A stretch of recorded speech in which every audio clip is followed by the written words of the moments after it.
안녕하십니까, 박주인 변호사입니다.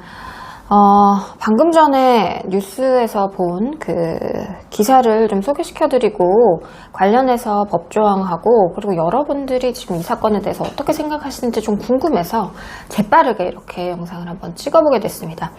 바로 농구선수 허재 씨 아들인 허웅 씨에 관한 소식인데요.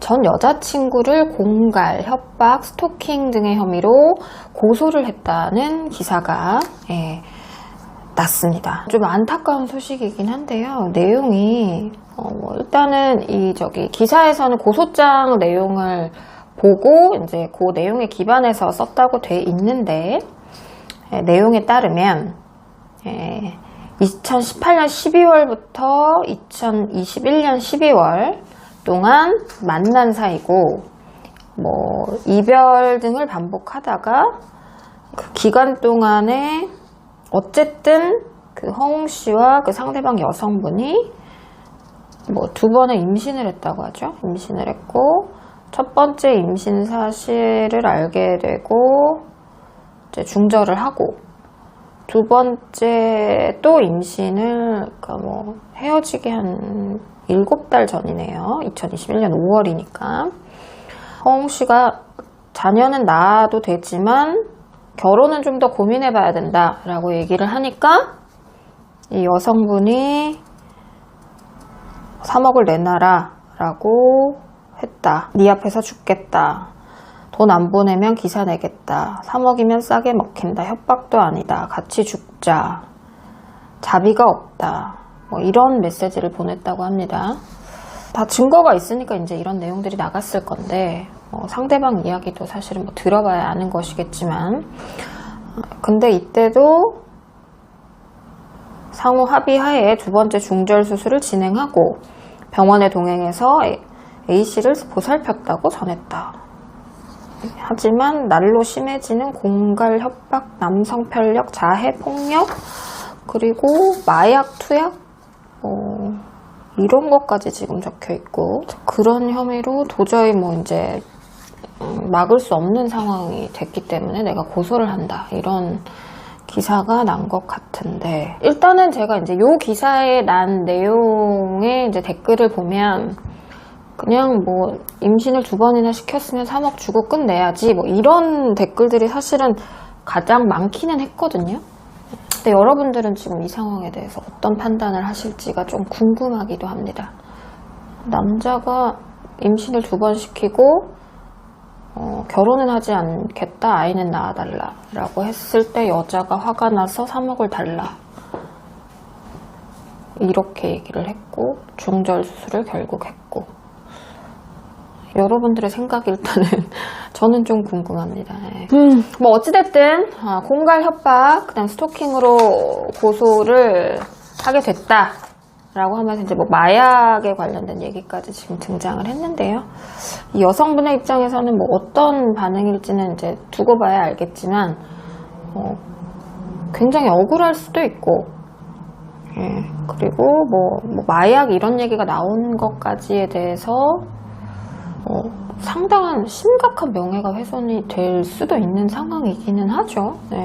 왜 이렇게까지 기사가 이렇게 디테일하게 기사가 나왔는지는 사실 잘 모르겠으나 어찌됐든 기사가 나왔으니까 이제 이 이후의 일들은 서로 굉장한 치열한 공방이 있을 것으로 일단은 보입니다. 법적으로 좀 따져보죠. 일단은 고소장을 냈으니까 이제 그 고소 사실에 대해서 피고소인을 불러서 경찰은 조사를 할 텐데 공갈과 협박과 스토킹 등으로 이제 고소를 했으니까 공갈이 뭔지 그리고 협박은 뭔지 그리고 스토킹은 뭔지 이제 변호사로 이제 여러분들한테 좀 설명을 드리면 공갈죄는 형법 350조에 이제 규정이 되어 있고요. 협박죄는 283조에 규정이 되어 있습니다. 그 공갈죄하고 협박죄는 어떻게 보면 포함이 되죠. 그 공갈이 협박을 통해서 이제 재산적 이익을 취득을 해야 되는 거기 때문에 그러니까 폭행이나 협박을 통해서 사람의 의사를 제압하고 그 상태에서 돈을 뜯어내는 게 이제 공갈죄고 협박죄 같은 경우에는 이제 폭행이나 그러니까 사람의 해악의 고지라고 보통 표현을 하는데요. 이제 뭐 겁을 주는 거죠. 겁을 줘서 이 사람을 협박하는 행위. 그러니까 두 개는 조금 보호법이 다릅니다. 하나는 이제 제3범죄에 공갈죄는 제3범죄에 들어간다고 하면 협박죄는 이제 의사결정의 자유를 제한하는 그런 범죄이기 때문에 서로 완전히 다른 범죄이긴 합니다. 그래서 어떤 행위는 협박에 해당할 수 있고 어떤 행위는 공갈에 해당할 수 있고 뭐 그렇게 되기 때문에 아마 각각 고소를 한 것 같습니다. 그리고 뭐 특수가 당연히 다 붙일 수 있고 이게 반의사불벌죄이기 때문에 합의가 되면 또 철회를 할 수 있죠. 고소를 다 없어진 걸로 처리를 할 수가 있죠. 뭐 어찌 됐든 협박죄와 공갈죄가 성립을 하려면 뭐 해악을 고지를 해서 돈을 뜯어내려고 하는 이게 미수범도 성립이 되기 때문에 돈을 내가 받진 않더라도 돈을 뜯어내겠다. 돈을 달라 뭐 이런 행위들이 있어야만 이제 성립을 할 것이고 그리고 무엇보다도 이제 중요한 것은 공갈죄는 의도가 있어야 됩니다. 공갈의 의사가 있어야 됩니다. 그 의사를 또 입증하는 것도 구성 요건 중에 하나일 수 있겠습니다. 뭐 행위 자체로는 뭐 공갈죄가 성립할 수 있겠으나 뭐 어떤 식으로든 구성 요건들을 하나씩 방어를 해볼 만도 하지 않겠습니까 싶습니다. 돈을 뜯어낼 목적이라는 것을 입증을 해야 되니까. 그리고 협박죄 역시 협박죄는 좀 성립을 당연히 할 것 같습니다. 공갈죄는 그래도 다퉈볼 만하지 않나 모르겠으나 정확한 사정을 잘 모르니까 사실관계 일단 고소장에 적시된 내용들만으로는 판단이 불가능한 것이어서 일단 협박은 성립할 수 있다. 그렇게 생각이 들고요. 그리고 스토킹에 대해서도 좀 설명을 드리면 이게 스토킹 범죄의 처벌 등에 관한 법률이 이제 신설이 됐죠. 그래서 그 2조 1호에 그 스토킹이 뭐냐라는 이제 정의가 나와 있는데요. 상대방의 의사에 반해서 정당한 이유 없이 상대방 또는 그의 동거인이나 가족에 대해서 접근을 하거나 지켜보거나 뭐 카톡, 뭐 문자, 우편, 팩스, 전화 이런 걸 계속 하거나 물건을 도달하게 하거나 물건을 두거나 아니면 물건을 주변에 있는 물건을 훼손하거나 뭐 이런 행위 등을 할 경우에 이제 스토킹 행위에 해당한다. 그래서 스토킹이 인정이 되면 3년 이하의 징역 또는 1,000만 원 이하, 3,000만 원 이하의 벌금에 처해지고요. 그리고 위험한 물건을 휴대할 경우에는 5년 이하 5천만 원 이하의 벌금에 처해지게 되는 그런 법입니다. 여기도 이제 구성 요건들이 다 성립이 돼야 됩니다. 의사에 반해서 정당한 이유도 없어야 되고 뭐 이런 행위를 한 사실은 당연히 인정이 되겠죠. 뭐 계속 뭐 협박 문자나 카톡을 뭐 보냈을 것이니까 그렇다고 하면 이게 정당한 이유가 없었는지 상대방의 의사는 당연히 반했겠죠. 이런 여러 가지 구성 요건들을 충족을 해야 되기 때문에 그 부분에 대해서도 아마 다퉈질 것으로 보여집니다.